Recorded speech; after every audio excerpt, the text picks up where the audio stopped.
Bénédicte Ingels, vous êtes maintenant conseiller à la Cour d'appel de Mons, mais auparavant, vous avez été juge au tribunal de commerce. Oui.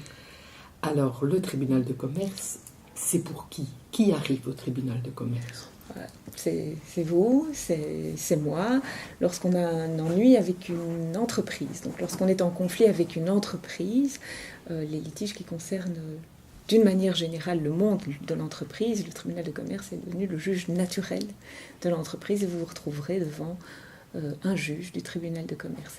Donc c'est soit un particulier qui est en conflit avec une entreprise au sens large, soit deux entreprises entre elles qui sont en conflit. Ça, c'est le contentieux. En tout cas, c'est le type de dossier, le type de litige le plus classique que l'on rencontre dans un tribunal de commerce. C'est le premier grand type de dossier que l'on traite dans un tribunal de commerce. Donc, un particulier par rapport à une entreprise, par exemple, ça peut être moi qui suis vendeur de fruits et légumes et qui, depuis des mois, reçoit des pommes qui sont pas correctes et j'en ai marre de mon comment est-ce qu'on dit Votre fournisseur? De mon fournisseur. Ah ben non, parce que vous êtes déjà, dans l'exemple que vous avez donné, une entreprise, puisque vous êtes vendeur de pommes et de fruits et légumes. Donc là, c'est le type de dossier typique qui oppose deux entreprises. L'épicier qui a un conflit avec son fournisseur. On est dans un litige entre deux entreprises, deux entités. Le particulier, quand je dis le particulier, c'est vous, c'est moi, mais comme dans notre activité privée, vous avez fait appel à un plombier et votre plombier n'a pas bien réalisé ses travaux et vous n'êtes pas satisfait de ses travaux. Vous devez agir devant quel tribunal? Eh bien, ce sera le tribunal de commerce. Pourquoi? Parce que votre plombier est une entreprise, est un entrepreneur. Et comment puis-je arriver au tribunal de commerce? Ah ben justement, vous avez un ennui avec votre plombier, la première chose que vous allez faire, c'est d'abord essayer de vous arranger avec lui. Vous allez lui envoyer un petit mail, vous allez d'abord lui en parler, puis vous allez lui envoyer une petite lettre, un petit mail en disant des travaux, je ne suis pas très content. Puis vous allez faire appel à un autre plombier qui va vous faire un petit rapport pour montrer qu'il y a un problème. En attendant, vous ne payerez pas sa facture. Et puis si vraiment les travaux ne s'arrange pas, si le problème reste avec votre plombier, vous irez sans doute voir un avocat pour demander comment vous devez faire. Votre avocat va écrire une première fois, sans doute à ce plombier, pour lui dire qu'il est prié de venir réparer les travaux qu'il avait mal faits. S'il ne vient toujours pas, votre avocat va préparer ce qu'on appelle une citation.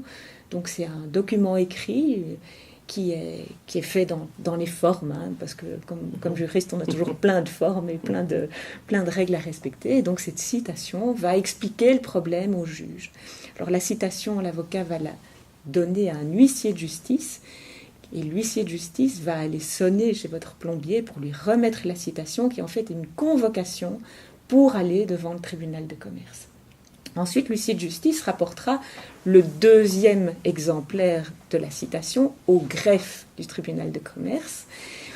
Le greffe du tribunal de commerce, je dirais, c'est d'une certaine manière le bureau administratif où on enregistre les nouveaux dossiers et on va donc ouvrir un nouveau dossier qui va être fixé un jour à une audience devant les juges du tribunal de commerce. Et c'est à ce moment-là que votre problème va passer devant le juge, va passer devant le tribunal de commerce. Vous allez être convoqué, votre plombier va être convoqué également, et vous allez vous retrouver à l'audience. Un jour, on va appeler votre affaire, et on va vous dire, voilà, quel est le problème, qu'est-ce qui se passe?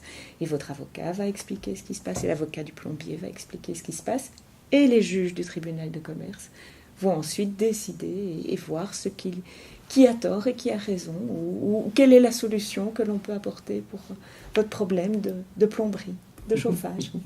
On a parlé des conflits entre entreprises ou entre un privé et une entreprise, mais il y a d'autres types de conflits pour lesquels le tribunal de commerce est concerné. Oui, moi je dirais qu'il y a vraiment quatre grandes catégories de conflits. Donc il y a d'abord ces conflits qui concernent une relation entre un privé et une entreprise ou entre des entreprises entre elles.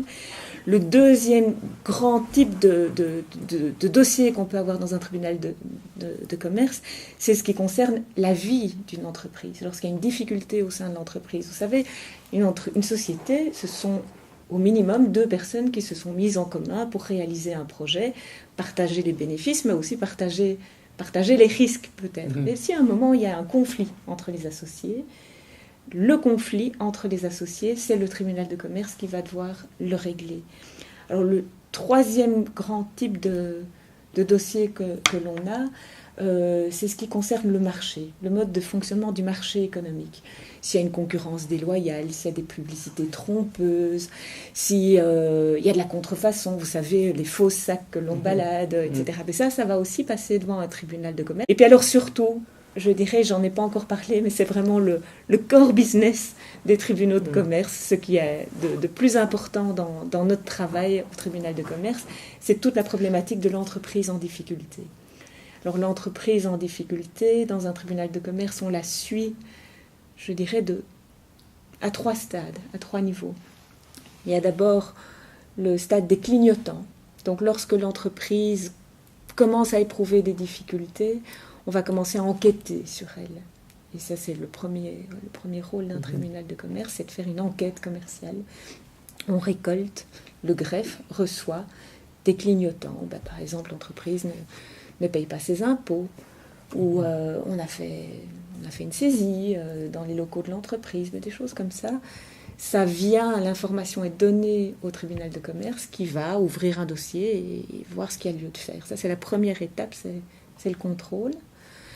La deuxième étape, c'est la prévention. Lorsqu'une entreprise peut être sauvée, en partie ou totalement, si on peut encore faire quelque chose, eh bien l'entreprise peut demander à bénéficier d'un sursis, à bénéficier d'une réorganisation judiciaire.